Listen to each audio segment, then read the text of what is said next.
Hey there, we just want to give you fair warning that in this episode, we will not only be discussing alcohol, we'll also be partaking in alcohol. So if you, for some reason, have a personal relationship with alcohol where you need to distance yourself from it, distance yourself from conversations around it, we totally understand, and we just wanted to give you fair warning.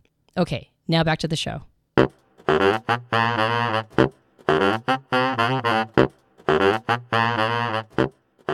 Hi, welcome back to the Personality Hacker Podcast. My name is Joel Mark Witt. And I'm Antonia Dodge. So I'm going to give you a little bit of history on a couple different things to frame the purpose of this particular podcast subject. If you are reading the line item on the title of this, you'll see that it's called the drinking the drinking episode. And we're going to be imbibing in alcohol in this particular episode. Now, there's a reason for this, which will all be justifications, probably. But we have some thoughts around this, why we think that this is an interesting podcast to do. So a long time ago, back when I lived on the West Coast, I used to listen to a morning show that was syndicated out of Los Angeles called The Mark and Brian Show. And I think they were on for like 25 years. I don't think they're still on the air, but every year they would do this because they were on for 4 hours in the morning. They would do a drinking episode where they would just get steadily more drunk on the air during those 4 hours. And it was always hilarious, or at least in my opinion, was hilarious. And I remembered that, and I brought it to Joel. I was like, Joel, we should do a drinking episode. And he's like, no, I think that's a terrible idea. And I'm like, no, we should totally do one. I think our audience would like it. And he's like, yeah, that's a terrible idea. I also suggested a high one, but I think we'd have to actually be in a state where that was legal in order to make that work. And we live in Pennsylvania, so unfortunately in this state, it's not legal. But alcohol is. And so I'm like, we should totally do a drinking podcast. And then I discovered many years late the show Drunk History, which I got super into and thought was hilarious. And then that revived my desire, because I think the first time I mentioned it was like a year or more ago. Yeah. And then I discovered Drunk History, which I thought was, again, hilarious. And I'm like, no, we should totally do this. He's like, yeah, it's still a bad idea. So I went into our closed Facebook community called Intuitive Awakening by Personality Hacker. And I set up a poll of people who are our audience, right? These are mostly podcast listeners. And I said, what do you guys think? If we did an episode, like the drunk episode, what would you guys think? And I put all these different options in this poll. I was like, yeah, that's an awesome idea. No, that's a terrible idea. One of the options was like, think of the children. So what we had was basically of like the 250 responses we got, I think over 200 of them were like a hell yes. That sounds like a lot of fun. And then there were some no's. There were some, of course nots. And then there was some like, I am legit against this. And then some of them were like, well, it depends on how you do it. So of the hard no's, most of them were about credibility. Like, you'll lose credibility with your audience if you do this. Yeah. You guys are set up as personal development guides. And if you do this, you're going to lose credibility with your audience. And so I thought about that. I don't think it's a bad thing I don't think that that's a wrong impression. So I just kind of sat with that feedback. And then I eventually came back to you, Joel, and I said, I think the reason why I want to do this is for that reason. To lose credibility. And I, of course, you and I had to have a conversation around this because I couldn't figure out why I was so, like, I was passionate about this, but now I've become like super passionate on doing this episode. Almost like kind of madly passionate about the idea. Yeah. And when I realized it was specifically to lose credibility, I thought that was wackadoodle, first of all. And you and I had a conversation where we filleted it out, and I think you kind of got where I was coming from. Yeah. Well, I mean, we like to break frames here. We like to challenge you in your perceptions. And one of those perceptions is the perception of, it sounds like I've already been drinking. I'm like stumbling on my words. We haven't even started yet. I'm like, bah. One of those is the perception of you toward us. Like, as you're listening, what is your perception of us? And the perception of people maybe that are important in your life, that you listen to, that are the heroes of your life, that may have influence over you or influence you in certain ways. And I think you convinced me to say it's a great idea to help people reframe maybe. And I think I agree with you. I think it's an interesting idea to have you listening maybe reframe how you see us in the future. Well, and we just did an episode on imposter syndrome. And one of the reasons why I think we get imposter syndrome, which is a phenomenon that we assume that unless we're basically perfect, that we're imposters, or we never have enough credibility. We never have enough, education or tool development or skill built or talent or intelligence or whatever it is to be qualified to do the task we're about to do or live the life we want to live. And if we ever set ourselves up as people who are worthy of being given attention in any way, professionally or in a podcast or whatever, then we're just faking it. We're imposters, and people are going to find us out. And what I've been doing to ward off, and then I feel like to some extent I've transcended imposter syndrome. Only very once in a while do I go, is my life a lie? Like, that happens every once in a while, but I think that's not unhealthy. Every once in a while, you should ask yourself if your life is a lie or if you're an imposter. Every once in a while. But you can't let it dictate your life. Yeah. And one of the ways that I removed myself from that, like living with imposter syndrome, is that I started to recognize that all the people who I put on pedestals were just people. Yeah. I mean, everybody's an imposter, really, when it comes down to it. So if everybody's an imposter, then nobody's an imposter. Does that make sense? By the way, you should probably pause now, because if we don't start taking some drinks, we're going to get through the whole show before we actually start drinking. Okay. Let me just set it up a little bit more. We're going to be like an hour in. Okay. All right. Hold on. Let me just set it up a little bit more. All right. So basically, the point of this is, like Joel said, is we want you to reframe your relationship with us. We like being guides, but we don't want to be heroes. And so we're going to do something that's a little discrediting. That's number one. Number two, people take personal development way too seriously, in my opinion. And I think personal development has a little bit of room for fun. And I don't think alcohol is the worst thing you can do. So that's the second thing. And was there a third? I think there was, but well, take a drink. You'll think about it. All right. I just wanted to make sure that people understood the point of all this. Again, it's entirely possible that I just want to drink on a podcast, and all of this is rationalization. It's just fun, and if there's something you don't want to listen to, skip to the next one. It's got good stuff in it. That's right. So just from a practical standpoint, just so you can get a picture of what's going on here, from a visual standpoint, we have a couple items here with us today in our studio that we basically set up in our house. You have over on your side some champagne in a bottle. I have some gin and tonic that I can make up, and then I also have something you got me for Christmas last year. I still have some left, which is Johnny Walker Blue blended Scotch whiskey. So we've got a couple different items here that we're going to partake of as we actually do this podcast together. So that's going to be great. You want this? I do. I'm going to get that thing. So I'm doing champagne because it's bubbly. Oh, I do remember what the third one was. Well, as you open that, talk. Okay. That way we got this. So the third one was that we're not going to get drunk because I'm too old for that. I turned 40 in 2017. So I'm just a little too old to get drunk because getting drunk is literally the worst. But I will be drinking. Yeah, and you've actually, and this is part of this show, is you've had a lot more experience with alcohol than I have. I grew up in a household and a religion that was, well, the religion had a little more open frame, but my household my parents are basically teetotalers. I don't think my father has ever had a drop of alcohol in his life, to his credit. And I think he's got his reasons for it, and I totally honor that and respect it. And he's never had any kind of substance. He even kind of distances himself from taking painkillers, even like aspirin or Tylenol. Oh wow, that's a big pop.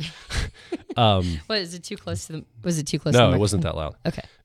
So I grew up in a household. I didn't start drinking till probably about 6 years ago, and it was a really interesting experience for me because I was so naive, and actually I would say I was fearful of alcohol. I had a fear around any kind of. I remember I was hired to do this social media conference, teach at this conference in Amsterdam. Or actually, it wasn't Amsterdam, it was Spain, but the company was based in Amsterdam. And I was hanging out with some English people, and they were like, you should drink. They're trying to convince me of it. And I'm like, well, I'm scared. They're like, it's not that bad. Getting drunk isn't that bad. I'm like, I've heard it's horrible, and you're sick, and you're dizzy, and it's all these terrible things.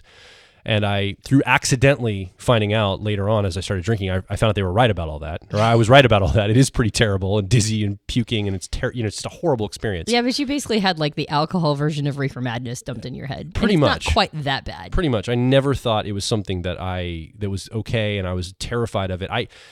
when I first walked into, for example, a liquor store, I didn't know the difference between a brand name. Like I didn't know the difference between gin and Johnny Walker. I didn't know like Johnny Walker is a brand and gin is a type. Like I had no frame of reference. It was all considered bad and wrong, and it's going to lead me down a really dark, terrible road. And it has for some people. I've seen people's lives ruined by this stuff. So when I was raised and told all this, I'm like, I believed what my parents said. I was like, yeah, I guess it's a terrible thing. So I did not touch it. I didn't drink in high school, college, in my 20s, nothing. And then as I was starting to do some personal growth about 6-7 years ago, I started opening myself up to the idea of maybe I need to reframe how I see alcohol in my relationship with it. Okay, I need to pause you. You should talk while I do. You just poured yourself some champagne. I'll pour myself you need to get going, a gin and tonic. You got after me about not starting. So you need to make yourself I'll make myself a gin and tonic while you do this. Okay, and I just realized I made a massive tactical error. What was that? I'm drinking champagne. So you're going to burp. The whole podcast. That's perfect. It'll be fun. You want to talk about ruining your credibility. Hey, this is your idea, woman. So you get what you asked for. You're just going to burp the whole time. This isn't smart. I'm going to actually drink a gin and tonic, so I'm going to do the same thing. This has bubbly stuff in it, right? Tonic does, yeah, a little bit. All right, well, there you go. I think it's carbonated. We'll both be burping a little bit. All right. So number one, I made a major tactical error. Number two, I think I'm doing champagne though because it's fun and it gets me like sort of lighthearted, whereas other alcoholic beverages don't have the same impact and effect on me. And I thought that, champagne would be more festive, but it's also more, it's more bubbly, both in the glass and in the gastrointestinal system. So I'm going to try not to burp into the microphone. I am going to not get malaria now. Yeah. Yeah, you got the tonic. I'm drinking quinine, which I guess the gin and tonic came about in it was like kind of an English thing when they were, colonialists and they were taking over jungle places. They basically were trying to use this to prevent malaria, I'm supposing. Yeah. The other problem is I can't drink very quickly. I can't drink champagne very quickly. So if I'm going to get into a place where it's actually impacting me on the podcast, I'm going to have to drink a little quickly. All right. Well, okay. There you go. So here's the tactical error. If I drink fast enough to have it impact me within the time frame of this podcast, I'm going to be burping like crazy. If I drink it slowly enough to not be burping like crazy, then I will not have it impact me at the time frame of this podcast. Should we do an edit point, pause, and wait until you catch up to yourself and then start up again? Or do you want to let's just do it freeform? I think editing might be a good idea. You do? Do you want to pause? Take a quick break and then come right back after you've had a moment to drink this glass? Yeah, that sounds like a good idea.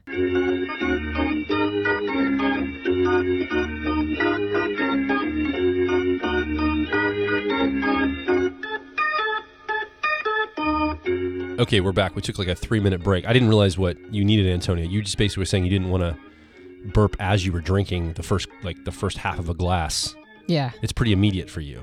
Yeah, like literally as I was drinking it, I was immediately doing these big, obnoxious, 22-year-old redneck burps. Dude burps. Like frat boy burps.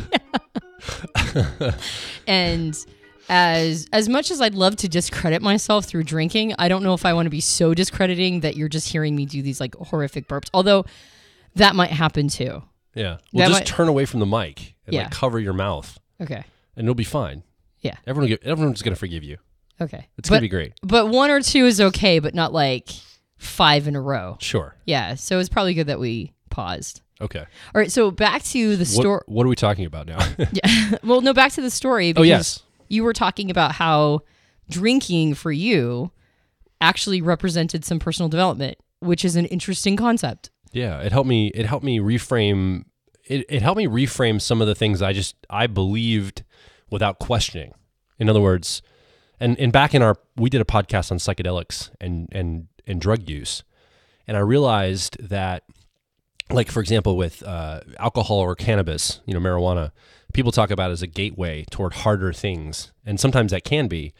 And I posited in that one podcast that probably one of the reasons it is because we're lied to about what these substances do to us. And so it wasn't that my parents were lying to me. It was that they were speaking from a place of lack of experience in their own life. And to whatever reason and the culture and my parents and my family culture, it's not just them, it's my aunts and uncles and grandparents and everybody that was around me was bought into the same perspective on this. And they all were saying the same thing. For me, I wanted to be the good kid. I wanted to not, like, I didn't feel the need to rebel in this way. And I saw a lot of my peers as a teenager, they had rough times of it. They'd go to a party and binge drink and get drunk or something. It was like, it looks so distasteful to me. And then when I started drinking, I remember experimenting with some beer and wine, and then I went and tried some actually harder alcohols like whiskeys. And now I've actually developed appreciation where, like for Christmas, I get gifts of like scotch or whiskey, and it's not something that I drink in large quantities. I'll just sip a small, not even a full shot of it for the taste, for the experience. It augments a meal maybe, or I'll have a glass of wine with dinner or a beer with dinner. And my relationship with alcohol is much different now than it was 10 years ago because of the experimentation with it. And I have been drunk, I think it's 3 or 4 times over the last 7 years. I have never intentionally drank enough to get drunk. I've unintentionally not measured the amount, or I forgot how many drinks I was drinking, and I ended up in a state where, to me, what drunk is the world is spinning around me. My stomach hurts. I don't feel good. I don't feel happy at all. I don't understand why anyone would want to be drunk. I guess maybe people have different experiences with this, but I will avoid being drunk at all costs. Even if I have a couple drinks, once I start to feel a little buzz, I want to avoid that feeling of feeling so sick and dizzy and all this, like, I can't imagine why that's pleasurable for anybody. But I guess some people really enjoy that experience. I don't know. I think, and by the way, I can feel it kicking in. There you go. Just FYI. I haven't felt mine yet, but it'll be coming soon. I'm surprised because you usually have a faster metabolism than I do, since you're 6'2" and like 110 pounds. And I'm the opposite. I'm 111 pounds. Get it right. I'm kidding. You're a hardy man. So I think people who don't have terrible hangovers are more likely to get drunk. I don't hate being drunk, but I have the worst hangovers. Yeah. The worst. Like they're punishing. Yeah. And after a couple of those, I was like, oh, okay. Like I never want to feel that again. So I am very good about regulating my alcohol, but I'm also like 40, so it's not like I haven't had like almost 20 years of experience doing it now. And the idea of being drunk again is just like, that's not where I'm at in my life. Yeah, well, I didn't even mention the hangover part. That's even worse. Like the moment of being drunk is awful, and then the next day you're like out for hours until you can recover. It's the whole thing seems terrible idea to me. It's every experience I've had with this is a terrible experience. Yeah. But a little alcohol is awesome. I actually think that we as humans, alcohol is like, we always talk about technologies. Alcohol is a pretty ancient technology. We've had a relationship with alcohol as humans for a very long time. In fact, I remember reading an article about I was always raised with this idea that like slaves built the Egyptian pyramids, and come to find out actually almost all of them were paid workers, but a lot of them were paid in beer, which I thought was very interesting. Now, of course, I'm sure it was like a very different kind of beer. I'm not sure how it was different, but my suspicion is everything that was ancient is different. It was an Egyptian microbrew. Yeah. But I was like, the hipster Egyptians. Yeah, that's right. Like the Egyptian IPA. And I was like, oh, that's interesting. So I think we've had a relationship with alcohol for a long time. I mean, there are like, excuse me. That was a burp. There are sommeliers, like a really cool French sounding word for people who are experts at not just wine, but a sommelier's job is to open bottles of wine through the course of a meal so that they have breathed the perfect amount of time so that they will perfectly complement whatever meal is going with that wine. And it's an art. Yeah. Well, it's a food item to some degree, right? Some alcohols, wine and beer and stuff. It's like you deal with a meal. I was listening to, I just cut you off. I'm sorry. Maybe I'm feeling it now. I'm totally fine with that. I was listening to a Tim Ferriss podcast a couple years ago. Me and my friend Dan were listening to it. I think you were out of town, Antonia. So we were bacheloring it up at the house. We were hanging out, and we were like, it's like a 3-hour podcast. And Tim Ferriss has what's the word? I can't pronounce it now all of a sudden. Sommelier. Thank you. That French word. He had a guy on there that was basically walking him through different types of whiskeys, different type of alcohols. They did an entire podcast for 3 hours where he was pouring different alcohols and explaining what they were and how, what they would pair with or just the different nuances of it. I learned so much from that podcast on different types of whiskeys. It was really interesting. Like, for example, whiskey is spelled with an E based on, or not an E, based on if there's an E in the country's name it comes from. So here in America, we have an E in the word America, or United States, I guess. And so like bourbon whiskey from Kentucky or Tennessee or whatever has an E in the spelling. But if you get whiskey from Ireland, yeah. Yeah, no, it would be in Ireland. Right. Yeah, there's no E in, not Scotland. Ireland. Oh, Scotland. If you get whiskey from Scotland or Japan, you're not going to have the E in the spelling because there's no E in the spelling of their name. What we're talking about again. Oh, back to personal growth and alcohol. Yes. So anyway, long story short, I digress. So for me, alcohol was and I hesitate to say this because if you're listening and you've ever had somebody in your family or your life that's had trouble with alcohol, they've struggled with it. I knew this guy when I used to live in Baltimore. When I talked to him, he said he had to get away from, he had a problem with alcohol. He went to AA meetings and he said it got to the point where he wasn't drinking, but he would go into liquor stores just to walk through the liquor store and smell the liquor in the air. He could literally smell. He said, I love just going and seeing the bottles, smelling the liquor. It was a struggle for me because it's such a temptation. I would go in there and I'd want it so bad that I'd have to go into liquor stores and just walk through to smell it and be around it because I craved it. My body craved it, and it was a struggle for me. And he had to stop doing that to get past his addiction. If that's you should probably turn off this podcast. So yeah, don't think it's because we're drinking that you should be drinking too. If you've got that kind of relationship with alcohol, like. We should put a bumper at the front of this alcohol. I mean, this episode. We should warn people. We did. Okay. You recorded one, if you remember. Okay, maybe you should slow down. No, or I'm going to do the rest of this by myself. Let's hope that the bumper helps everybody be responsible for their own experience and that they don't listen to the podcast if they shouldn't be listening to it. Yeah, that's true. But that's sad. I mean, but you can do that with anything, really. I mean, this is not a plug for alcohol, by the way. Don't drink because we're drinking. This is about you removing us as hero. I mean, if you've got a hero, you might not have a hero thing for us. Why do we assume we're heroes? I don't even know why.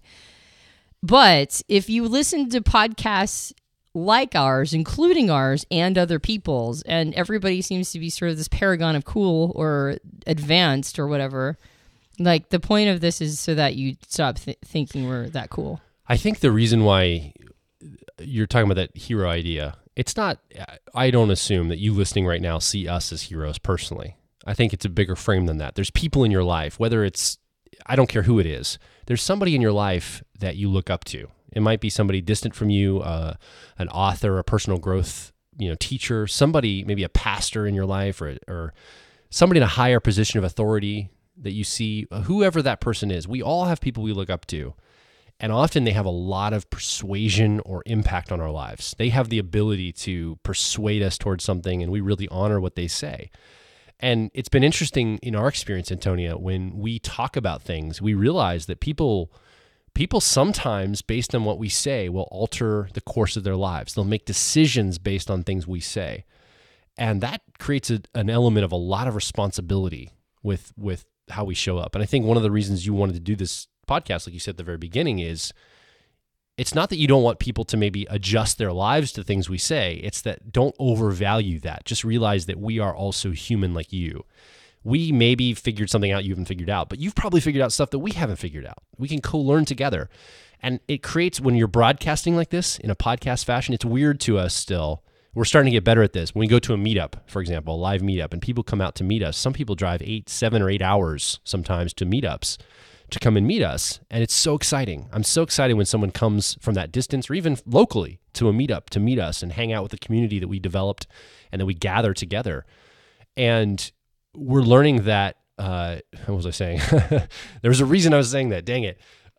We're learning that the responsibility that we have, because we're putting ourselves in a leadership frame, we have to be careful with how we say things, but we also want to not overvalue that as well. And we want people to realize that if you have a leadership frame, you can do what we do. It's not like this crazy, ethereal, like we're special or different. We just decided, hey, we have a viewpoint. We want to help people. We have microphones and we know how to market and get our word out and spread our message really well. And we think it's a good message.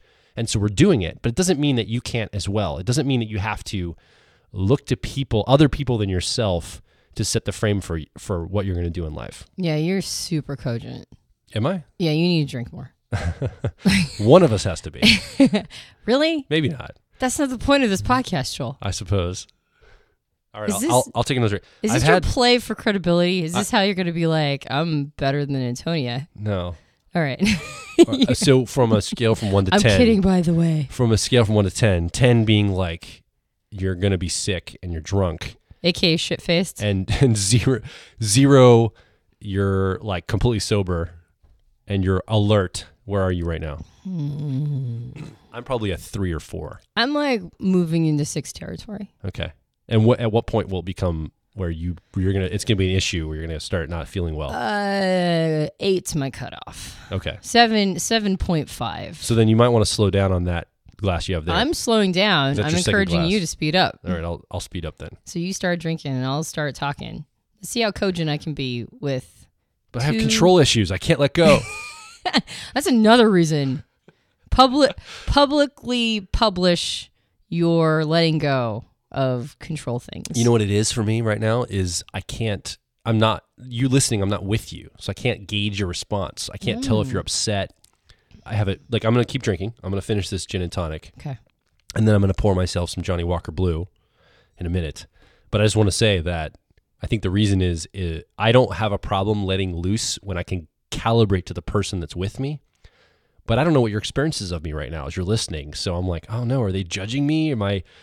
If I let go and rest into this and I say something stupid or offensive or whatever, and I'm uncalibrated to it, I can't read what you're feeling. So that's what I have to let go to. So basically, this isn't just encouraging audience members to understand I finished gin and tonic, by the way. It's done. Okay. It's not just an experience where the audience can change their relationship to us, but it's also an opportunity for us to change our relationship to the audience. Like as in, I suppose. Yeah, like can you trust that the audience is responsible for their own experience and that it's going to be okay? Yeah, of course. Yeah, we don't have to calibrate to the audience member. And this is the whole point of the podcast, right? Yeah, so it's like it's a thing for us too. So I have 2 things that I've been tagging. And mercifully, the tagging worked, and I remember them. I just poured some delicious Johnny Walker Blue whiskey. It's going to be great. I heard it. I mean, I saw it and heard it. So the first thing is you're drinking out of a $250 bottle of Johnny Walker Blue, and I poured it in a glass. I'm drinking. No, not out of the bottle, but like you're drinking that, and I'm drinking like a $12 bottle of champagne. So there's income disparity here with our alcohol. That's right. You can see who's the cheap date, number one. Right, who's the fussy one? And the second thing I was going to say is... I have Bombay Sapphire gin, too. I know. I'm like got all the really good stuff over here. Yeah, and I've got like whatever I grabbed out of the refrigerator at the alcohol store. And the second thing I was going to say is that there is a lot of positive things that come from humanizing anybody you look up to. You were talking about this whole hero thing. Mm-hmm. And there's a sense that when we are leaders... Burp. I just burped. Pardon me.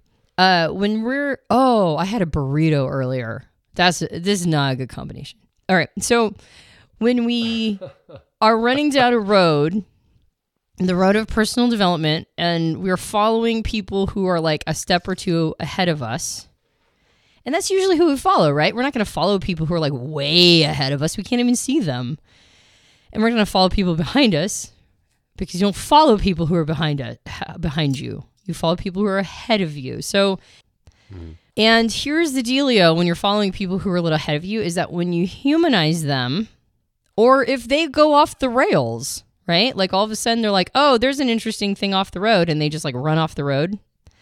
What do? You're like, oh, the person I just was following is gone. And there's a moment where you can attach to somebody else, or you can recognize that whatever it was that they were talking about is probably already inside you. Like you already know most of this stuff. You're just using them as a way to calibrate the trueness of it. or be an example of how it might look. I think of the movie Dumbo. When Dumbo's learning how to fly, Yeah. the feather. the birds give him a feather to say, this is the magic feather that will help you fly. And he loses it in the middle of his performance, and he's like, I can't fly. And he's like, no, the feather was just a crutch. It's a placebo. Keep flying. Keep flying. And then he can fly on his own. He doesn't need the feather. Yeah. I know Yeah. that was a childlike example, but Who doesn't love Dumbo? But that's kind of what I'm thinking of. It's basically the people in your the leadership you look to in your life, or the heroes, quote unquote, you look to, could be a feather for you. Yeah. If you can see past all the racism of the early Disney productions, Dumbo's an amazing movie. So What was the second thing? You said there were two things tagged. That was one. no, the first one is I'm a cheap date and you're not. And the second thing was when you humanize the people you're following, and let's say this is the podcast that makes somebody go, fuck this, I'm not following them anymore. Oh, I shouldn't say the F word, huh? We probably should now put another. We should re-record the intro tag now. We did one in anticipation, but now we should just say, Hey, go ahead and leave the F-bomb in there. We'll go ahead and say there's profanity in a tag. We put at the beginning. no, I think I've said the F word in other podcasts. But Yeah, just one. But I try there's to a keep bunch it of stuff in this that PG-13. people are going to have. We'll Okay. say something. It's fine. Okay. Or maybe not. Who knows? So we might not remember. So when you humanize people or they go off the rails in your mind, somebody might just be like, they just went off the rails. When we recorded the Psychedelic podcast, one of our only 1-star ratings, or rather reviews on iTunes, was somebody's like, great show for drug users, which I thought was funny. I would agree with that assessment. I would agree. It is a great show for drug users and non-drug users alike, in my opinion. And that said, the humanizing of the people you're following is a profound moment for you to recognize that if you're projecting onto other people a capacity that you're not recognizing inside yourself, when they go away, it feels like the capacity goes away. But it really is that you have this inside of you. Like, one of the major things we talk about all the time is giving yourself permission. And somebody might listen to our podcast because they are, like, we're giving them permission to give themselves permission, right? Like, that's the service we provide for them. And if for some reason they listen to this particular episode and they're like, what? They're drinking? Oh, that's not okay. And they stop listening to us, is that an opportunity for them to go, but that permission I was using them to help me give myself, I can just keep doing that.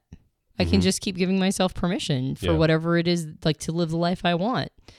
So the point of all that is that humanizing us and recognizing that whatever it is that you're following us for, you have inside of yourself, and you just grab that locus, right? That little ball of whatever it was of empowerment or permission or whatever. And you just grab it from us and put it inside yourself, and that's where it lives. Then you're going to be okay. Like, you don't need us.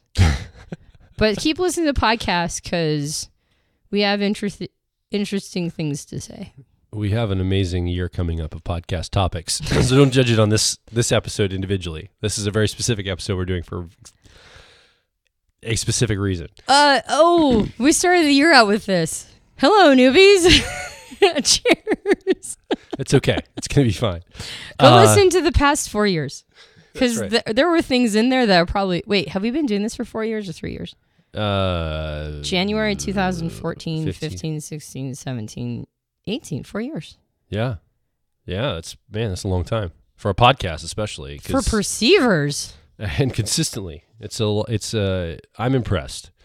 I just clinked the microphone with my It's totally glass. cool. Okay. There was something I want to say, and I'm starting to forget now because I'm halfway through my I think I'm advanced. Johnny Walker Blue. Well, you know what it is? I've realized that I love whiskey, and I could drink a shot of whiskey and be a little bit buzzed, but I won't mix Johnny Walker, for example, with like Coke, like. Because you're not an animal. Yeah, I mean, this bottle has been here over a year now because you got this for me. No, you might have gotten this for my birthday. It might be over like a year and a half at this point, and I'm still like only halfway through it because it's just very tiny amounts because it's about the taste, it's about the experience. But if I had something like a lower level of whiskey that I wanted to drink and I mixed it with like a soda, I've noticed that just one shot with soda gets me way more buzzed than just by itself like I normally would drink it. It's the carbonation. Exactly. And you're drinking, what's that called? It's a French word. Champagne? Is this actually from France? Sommelier? No. No, it's from California, but I think you can call things not from Champagne, France, champagne. Okay. But the other one is like prosciutto or sparkly wine. It says California champagne on it. Anyway, long story short. I don't know what the qualification is. You have carbonation in yours. I had a gin and tonic, which had mild carbonation, but I think that has more carbonation, so it's probably affecting you. Plus, you're a smaller person, so. And a famous lightweight. Yes. Like, I'm not even. You would think I'd had a whole bottle. What's interesting about you is you are so, and I wasn't with you at the time, but like, 10 years ago, you found yourself really buzzed doing coaching in the back of someone's van. It sounds really bizarre. No. If you're going to tell this story. You have to tell the story because I don't know the details. You told me about it, so I'm trying to relay it. I was blackout drunk and found myself. This is a really bad part of your life. Like you were in a really bad space. I think it's been more than 10 years now. 12 years? This was my transition phase of going from my previous life to my new life, and that transition phase was not fun. I was so miserable. I was really looking for like when I left my previous life and knew what was coming for me. I didn't leave my okay, here's the story. So I knew that the religion of my youth was no longer satisfying my TI. It wasn't just not satisfying it. It was like offending it. I'm okay enough to say introverted thinking. When you say TI, you're talking about a cognitive function you use. Thank you. I'm an ENCP in the Myers-Briggs system. Wait, what are we're supposed to say all these things for anybody who's new to the system. It doesn't matter, but just keep going with your story. I just want to clarify that piece. Okay. So your TI wasn't satisfied. My introverted thinking co-pilot, auxiliary cognitive function, wasn't just unsatisfied with my... Did you just cheers yourself? I did. I took 2 glasses and clanged them together like, cheers, because I can't rate you. You're across the table. Keep going. Okay. Don't get distracted. I'm here. So it wasn't just it wasn't just unsatisfied. It was like deeply offended. And the burgeoning realization of that had my extroverted feeling process, my Harmony 10-year-old extroverted feeling tertiary. It was in full on oh shit moments, like mode.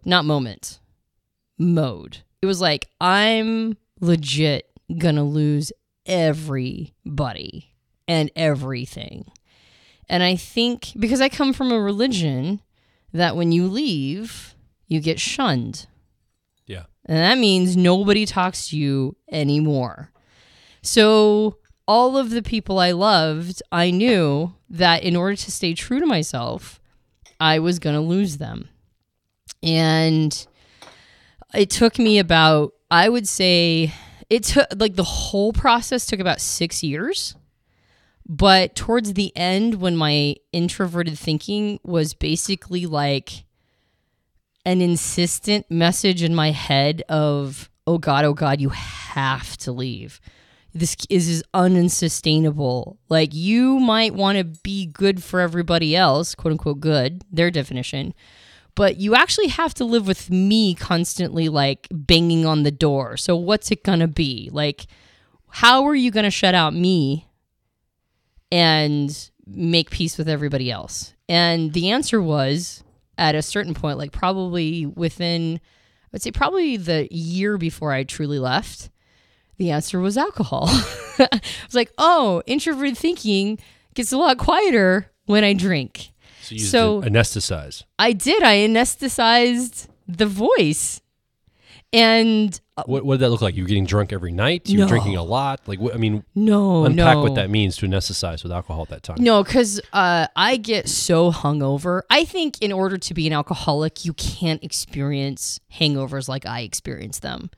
because they really literally make me want to die. Like I puke. And this is not very much alcohol, like maybe 4 or 5 drinks, something another person could do with their eyes closed. Like at 4 drinks, if I do 4 drinks in an hour, I will be puking my lungs up the next day. So, and you can't really puke up a lung, but you get the metaphor. You get the metaphor. So I couldn't be an alcoholic. I think if I could have been an alcoholic, I probably would have been, but I couldn't be. And I just am too sensitive to substance. And also, I don't actually have an addictive personality, which is probably one of the things I'm most grateful for. Like, there are 2 things that other people experience that I don't experience. One of them is allergies. I don't really experience allergies, and I fall on my knees every day that I don't experience allergies like other people do. And I'm sorry if you experience allergies. That was not a statement of superiority. It was a statement of empathy. And the second thing is that I don't have addictions, which I'm very grateful for. So I wasn't an alcoholic, but there were moments when my introverted thinking was like, bitch, get out of this religion. And I was like, shut the hell up. I'm going to go drink. And one of those times, and this is how I know that I get really, like the hangovers, man. I got so blackout drunk at one of those very insistent moments of messaging from within my mind. Was it intentional, or did you lost track of what you were doing? Were you like, I'm going to get drunk tonight and I'm going to just do it? Never or was it intentional. Like, I'm just having fun and you keep drinking and then it just happens? Never intentional to get drunk, always intentional to push the thought out. Okay. So I'm in a situation where my cognitive dissonance is at an all-time high and I'm just drinking to get the cognitive dissonance to go away. And I end up so blackout drunk that I'm in the back of, and when I say this, I don't mean to be classist. I hope you don't think, all you millennials out there that care about this so much. I was in the back of a junkie's van. And I say that because when I was in the back of the van, there was like they were junkies. Like they were high at the time. And like needles, like heroin junkies, or just probably potheads that had like a clam-baked car. No, hotbox car. Not potheads. And I found myself coaching. Do you remember how you got in this van situation? I literally do not remember. I just have like images. So Okay. I really hope that nothing really untoward happened that night. I just kind of crossed my fingers. But if it did, I don't remember it. So I was like coaching this person. Of course.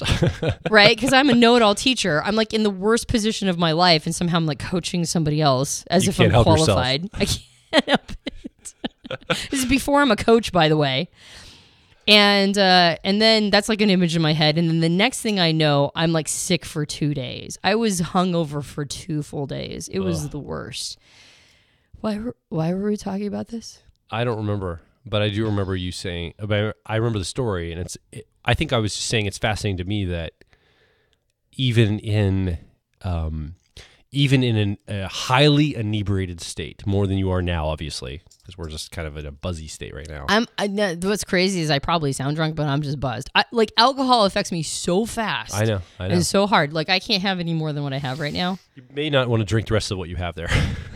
I'll slow down. Pause for a few minutes to make sure you're okay. Okay.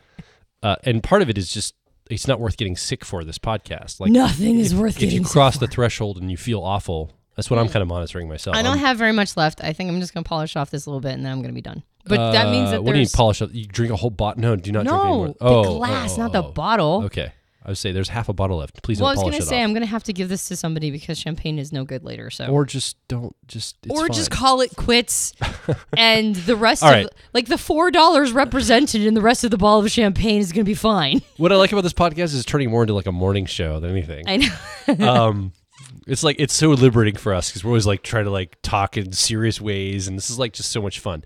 The reason why Cognitive the reason dissonance? why I mentioned it, not cognitive dissonance, I think is it's a sideline. I think it's interesting to you when you're in a highly inebriated state, you still, like, this is one thing I love about you as far as like being your romantic partner, as well as your business partner, as well as your best friend, is that you can't help but want to help other people. So you're like in a bad time of your life, like 12, 14 years ago, whenever this happened, before I knew you, you're on the verge of getting to the point where you're going to be blackout drunk. You're going to forget things and you're going to be sick for 2 days.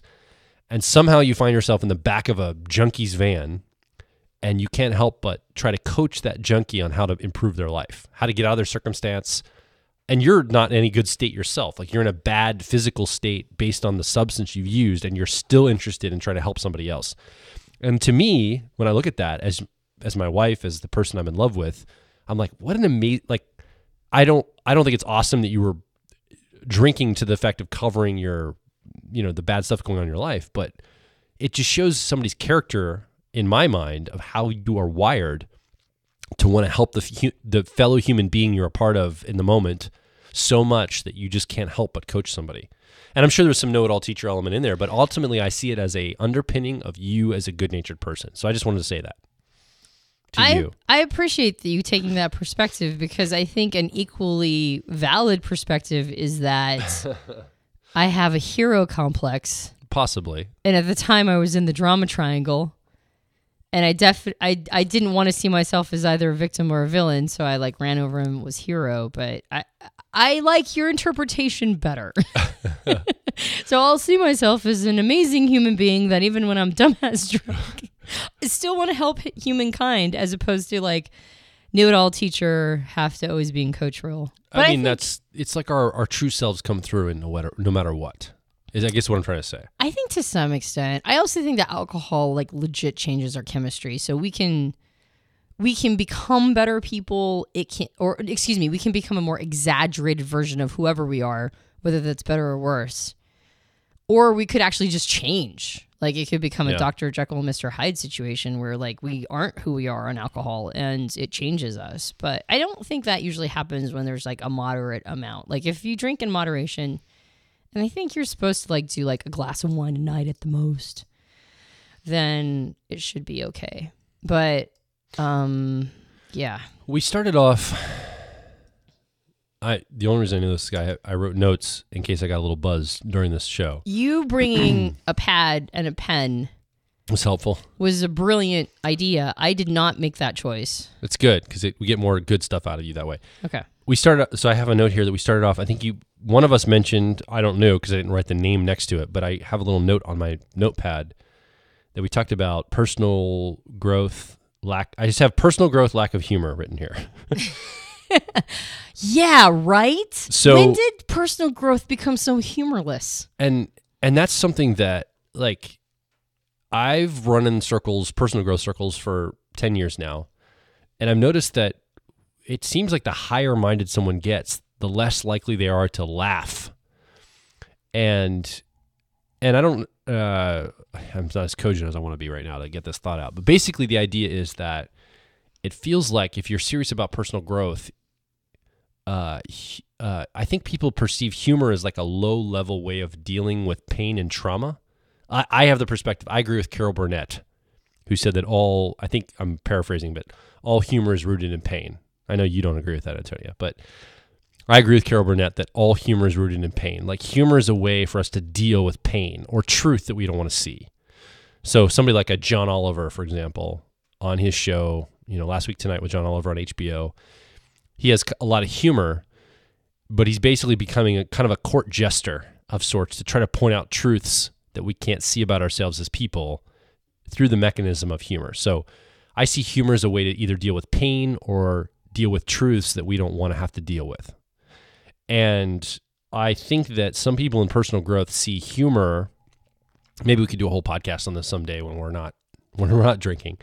Some people in personal growth see humor as a way to deal with that in an unsophisticated way. It's like a lower vibration way of dealing with the stuff that's traumatic in your life, like pain or difficulty or the truths you don't want to see.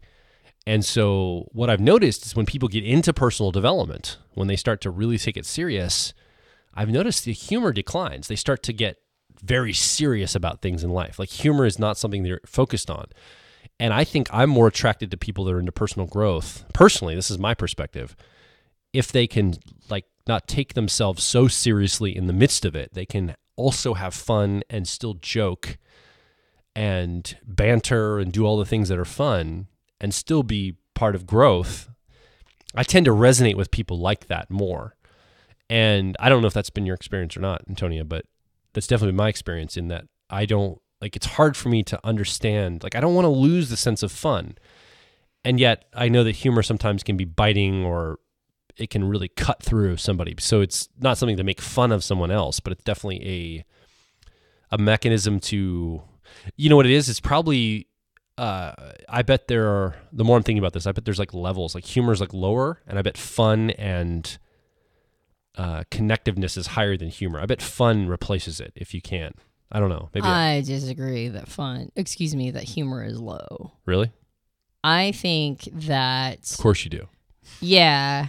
Well, I disagree that humor is always rooted in pain. I think humor can also be rooted in satisfaction. Like, as a person who uses introverted thinking, I've noticed that if I do that really well, people will laugh because they're satisfied that somebody said something they were thinking but were unwilling to say. I've noticed that too. So I think humor can also be rooted in sort of just emotional satisfaction or relief of tension. I also think... Yeah, I would agree with that. And I to think... some degree.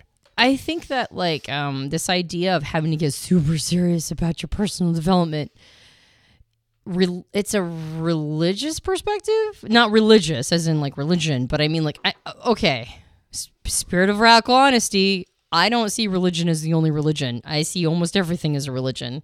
So when I say religious, I mean, like, literally everything that's a codified meme system that a bunch of people jump on the bandwagon around and, like, think is, like, the answer to everything. And when somebody's in development and growth and doesn't have a sense of humor, I just think that person is missing the point, honestly. I think personal development without humor is, I think it's a smokescreen.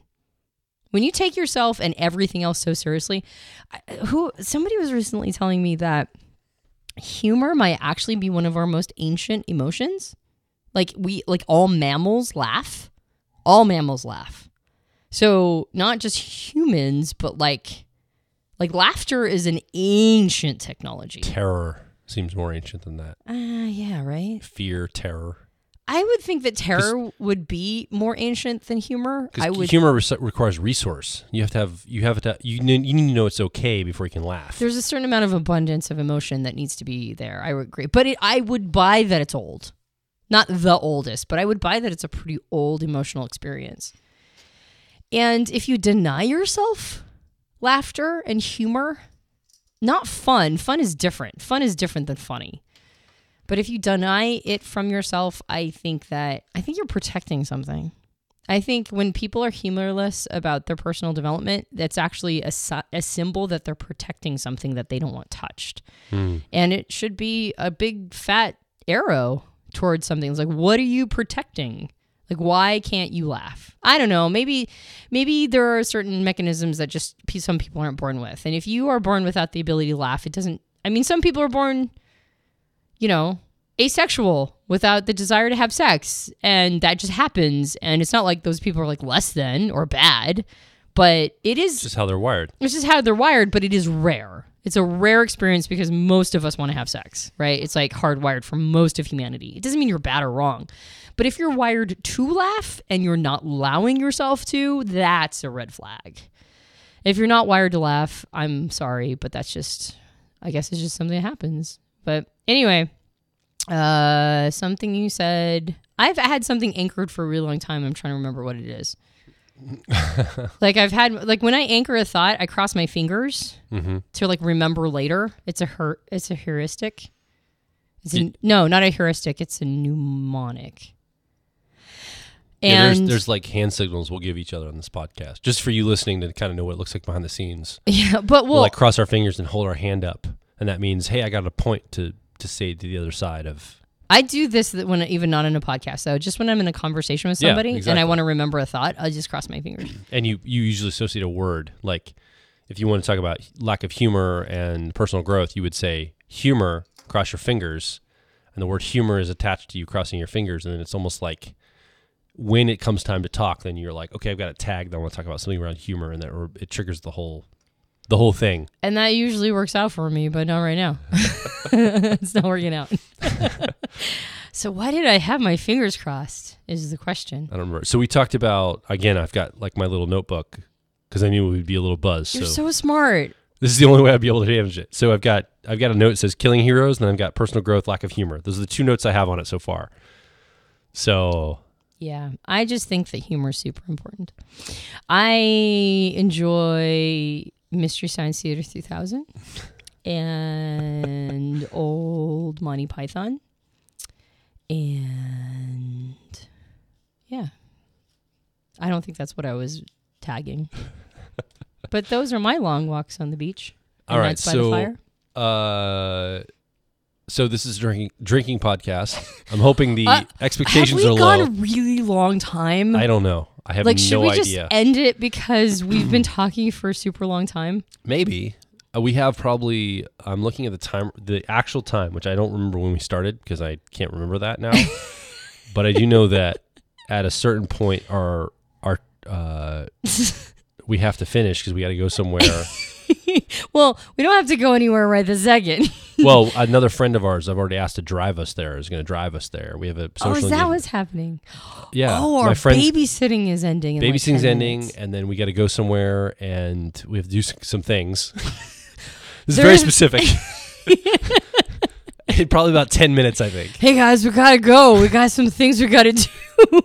I have no idea what those things are, but hopefully someone else that is not in the state I am can help clarify what those things are.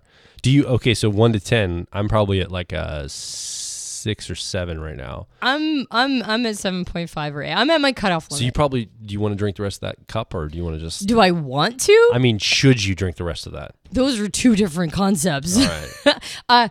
We usually land the plane. Yes. How are we going to land the plane? Let me just... if I can look at my note. Okay, so kill your hero. So is there any kind of...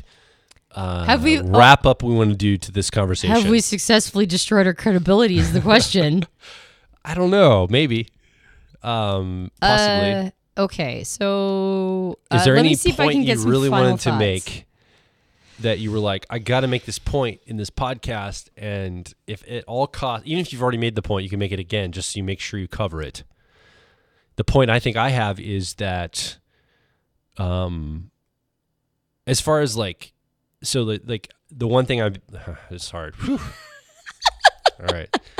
I did want to tell the story about my relationship with alcohol, and I think you did though. It's not alcohol. It's definitely my relationship with it. You know what it is? It's your relationship with permission. Yes. It's permission. I was so scared. I was so fearful of alcohol. What it is it's making decisions about things from a place of fear and scarcity. Like this idea, like we build these concepts up in our head of like, that's something humans should never do. In Intuitive Awakening, there was a conversation, and my apologies if you were the person who said this and you're listening to this podcast. I love you very much and thank you for being an Intuitive Awakening. But somebody was like, I was saying that psychedelics can actually help people in personal development, but you have to come from that frame. And somebody's like, anybody who says that is ridiculous, and even typing it out is ridiculous. Like me just typing out that you can use psychedelics for personal development is ridiculous. And I thought, I think you might be coming from a place of fear and scarcity, not from a place of knowing and abundance. And I think anytime we run into something that removes our permission from us, we have to ask ourselves, are we coming from a place of fear and scarcity? Mm-hmm. Or are we coming from a place of knowing and abundance? And knowing and abundance is hard to create in our life. In fact, if you've never been in a place of knowing and abundance, you might not even recognize fear and scarcity. It might just be sort of your default setting. And I would recommend that if you find yourself frequently triggered by things that are outside of your frame of reference, things that you don't know about, even things that in a previous life you experienced them in a certain way. Like, okay, I'm going to hearken to the Graves model before we wrap up. Is that okay if I hearken to the Graves model? Yes. Okay. So you have my permission. Well, I don't know where we're at on time and stuff, but because like 7 or 8 minutes, you're good. I perceive you as more sober than me, so I'm like kind of leaning on you to like. I'm glad I'm giving you that perception. Cheers! Can we reach each other to do I think cheers? So. Here. Okay. Ready? All right. I don't know if you guys heard that, but we just cheers. Here, I'll clink my own glasses together. Simulate it. Yeah. In case somebody didn't hear the original. Here, hold on. All right. So Spiral Dynamics is an amazing model that you guys should all Google generally. and then also listen to our podcast on it because I think it's pretty good. I do. I would agree with you. I think it's great. I think our stuff around spiral dynamics is embryonic but very good, and I really want to flesh it out more, and I want to like do more content around it because it's my favorite model.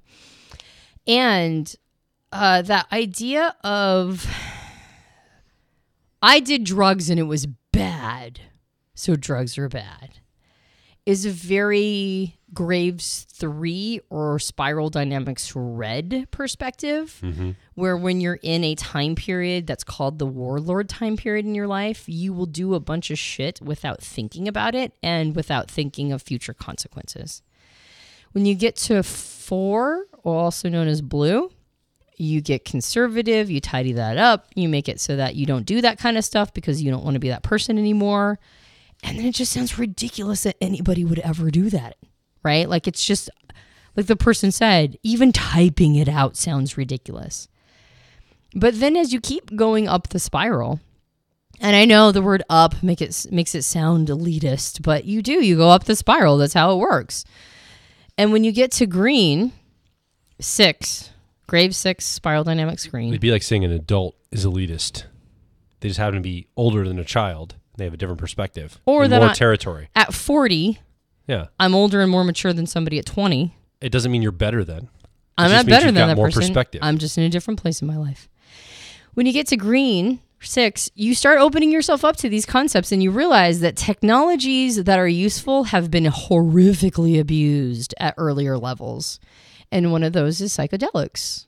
Like 3s abuse psychedelics like crazy. And I understand that because they're in a time period where that's what they do. And that's fine. Not all 3s, by the way, use psychedelics. I was a 3 and I never used psychedelics a 3. So it's not like don't think I'm saying all 3s use drugs. But if you use drugs at 3, then you're probably not going to use them in the same way that a 6 is because you're going to have a totally different relationship with them. Green 6. And I didn't use psychedelics until I was in my 30s. And I think I was like 33 the first time I used a psychedelic or psychotropic. And I was emerging 6 green. And so my relationship with them was totally different than a relationship with somebody who's like, I hate my life, or I'm just going to party it up and do MDMA or ecstasy all night, and then like the next morning be super dehydrated and might die. I'm using them totally different. So it's not just your relationship with drugs, it's like your levels relationship with drugs. Mm-hmm. Not drugs. I hate the word. I hate the word drugs because like that includes prescriptions and that includes like anything literally that changes the chemistry of your body to create a result is a drug. Caffeine and sugar. Well, sugar's getting ready to be classified by the FDA here in America as a drug. And thank God, right? Alcohol is a drug. So I don't like the word drugs. I think it offends Alfred Korzybski's concepts of general semantics.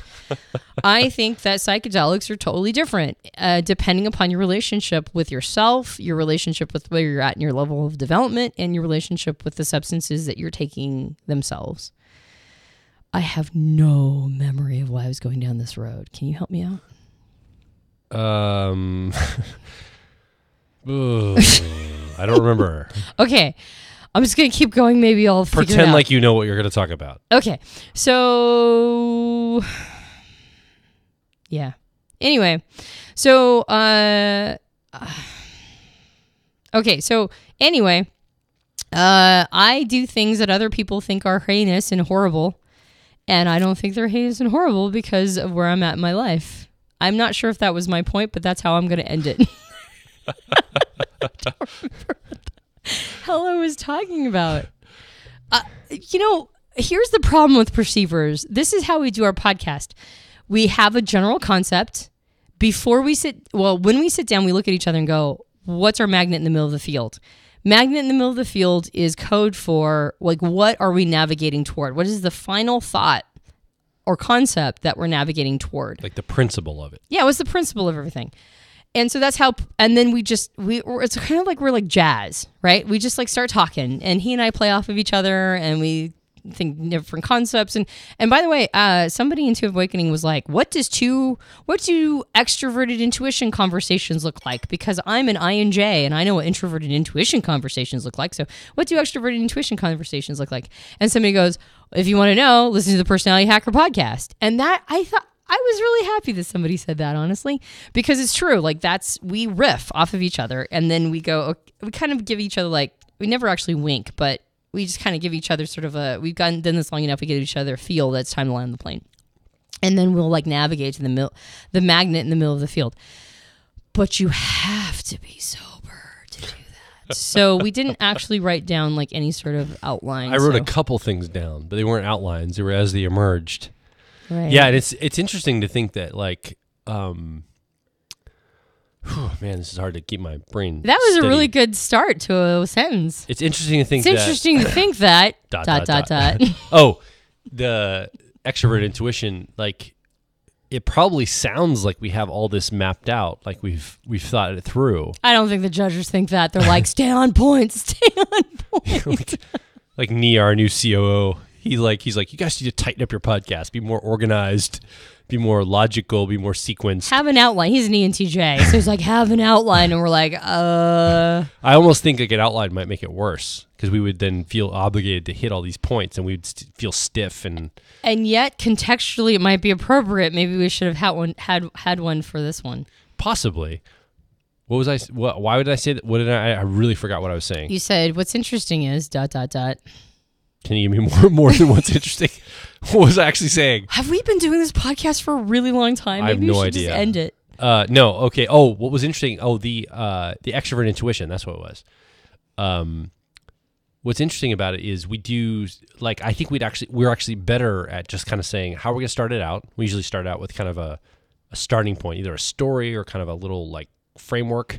You're really better at that than I am, by the way. And then we say, how are we going to, like, what's the principle behind it? And then we literally freeform talk during the podcast to try to triangulate to the magnet in the middle of the field like you talked about. And I don't remember why I said all this. I love that you use the word triangulate right now. I don't know. Yeah, I hope it's the right contextual word. Anyway, the point is that I think it is like jazz. It's like if you ever see a jazz musician, they don't plan their song or the way they're going to play their music. They are proficient at the instruments they play, and they kind of like, as one person changes, it's like I did an improv class at one point. It's very much like improv. You kind of posit something and the person says yes and you build upon it. That's really how these podcasts emerge. And it's weird because we could sit down and not really have a lot in our head, but as we start talking, all these things come to us. And the important thing is that we feed our mind with new inputs and new content, and we're talking offline a lot.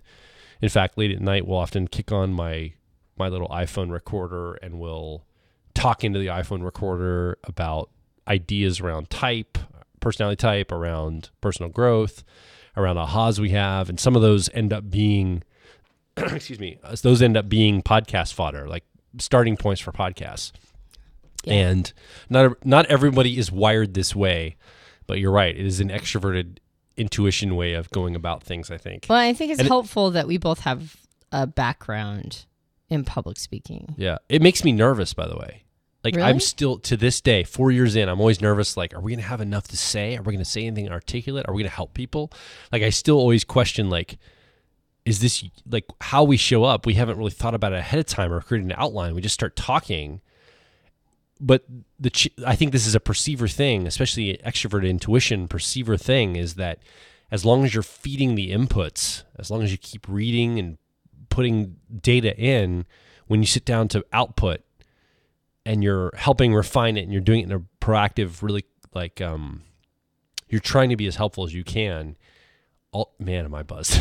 And you're sharpening the saw by continually doing it. Yeah, it's almost like I get some of the best ideas I get on this podcast. Yeah, me weirdly too. enough, like if I know there's an audience, like you listening right now helps me show up as my best self, which is really interesting because I can refine some of the ways I talk about something knowing there's an audience listening. I noticed this about Beatrice. Chestnut? Yeah, Beatrice Chestnut, who helped us develop the Enneagram Roadmap program that we published here at Personality Hacker, which is an amazing program. If you haven't got it, you should go get it right now. That's a marketing plug. You are such a marketer at heart. I know, I can't help. You're like you're coaching people in the back of a van. Is it like a junkies in the back of vans? And your marketing program. And I can't help but like market while I'm buzzed. I'm like, hey, you should go get this thing. But what's nice is I can believe in it. It's not something I'm like. I've been in positions where I've had to market or sell something. I didn't believe in the product. It's so, especially as an introverted feeling person, ENFP, it's so hard for me to like tell people to go buy something or invest in something that I don't believe in. And if I have a program or a product or service or something that I believe in, like it's a joy to tell other people to do it. You can't drink enough to keep you from plugging it. Yeah. Well, but if I didn't believe in it, I could. Like, in other words, I wouldn't, like, I'm to the point now where I just will not pitch. Like, we have a lot of people that want to have us sponsor them or try to pitch stuff to our audience. They come in like, hey, can we advertise on your podcast or your website? And I'm like, no, it's not the right fit. Yeah. Like, I'm super protective of you listening. I will only tell you to go do something if I actually think it will help you. So anyway, why was I saying Beatrice? What was the point of that? Any primary. Oh, yes. I think I was going to say something to the effect of Beatrice, when she came to our studio and recorded, she's also an ENFP like myself, and she did a great job in the Enneagram Roadmap. And it was interesting to see just how amazing, like if there's a live audience listening to her, she like turns on. She's like amazing at like helping people when she knows there's an audience listening. And I'm the same way. I think both of us are the same way. When we know that people, we know you're listening, we are so much better than we think we're just offline. Like when we know we're talking in front of a microphone, some of our best ideas come. And I was noticing that she's the same way. We had several people listening in live while we were recording the Enneagram Roadmap. And the reason why it's such a great program, as an ENFP, she was able to realize that people were listening live to her recording this program in our studio here, and it became a really amazing program. I have no idea what I'm talking about now. I'm probably at a 7 now, maybe 7.5. Okay, we should probably wrap it up. All right. So wait, hold on. I was just gonna say the thing that came up for me though is that this is how people who use extroverted sensing feel about their body. The level of, you said you're always nervous. I'm never nervous. I'm like, kick on the microphones, man. We're like you're gonna say some stuff, and it's gonna be okay or good or amazing, but it's rarely ever bad. What I say I was nervous about? Kicking on the microphones and just but why? talking. What was the reason I said that I was nervous? I mean, I remember me saying I was nervous. Whether what was or my not reason? we say quality stuff. Oh, it's. I think we will say quality stuff at the end of the podcast. I'm always like, oh, that was a really good podcast. I really feel good about all that. But the beginning, before you start recording it, it's not like you've got an outline you're going from and going, okay, we're going to hit all these points and it's going to be amazing. It's not that maybe I should reframe that. I'm not nervous. I was a question mark. Are we going to be able to hit the mark? We've done it for 4 years. Yeah. I'm never nervous. I'm like, we can just trash it if it's bad, but we never, I think we've trashed like 2 podcasts ever. In like 4 years, there's been 2 podcasts. We're like, maybe not so much that one. Yeah. One of them we actually ended up producing or publishing because we thought it was good later. But the thing is that's amazing is people who use extroverted sensing are like this with their bodies. Mm-hmm. Wow. What an amazing skill. Okay. You were, what, 1 to 10? What's going on? We should probably wrap it up. Okay. Okay. I can hear Piper upstairs. So kill your heroes. Don't think we're discredit us. Understand that everything you're looking for from us is inside of you. Don't be afraid of undiscovered territory. Understand that sometimes things that are scary to you are coming from a place of scarcity, and find yourself in a place of abundance. Don't let your cognitive dissonance get you down, man. Anything else we said? I don't remember. Joel, lack of humor. Something about be funny.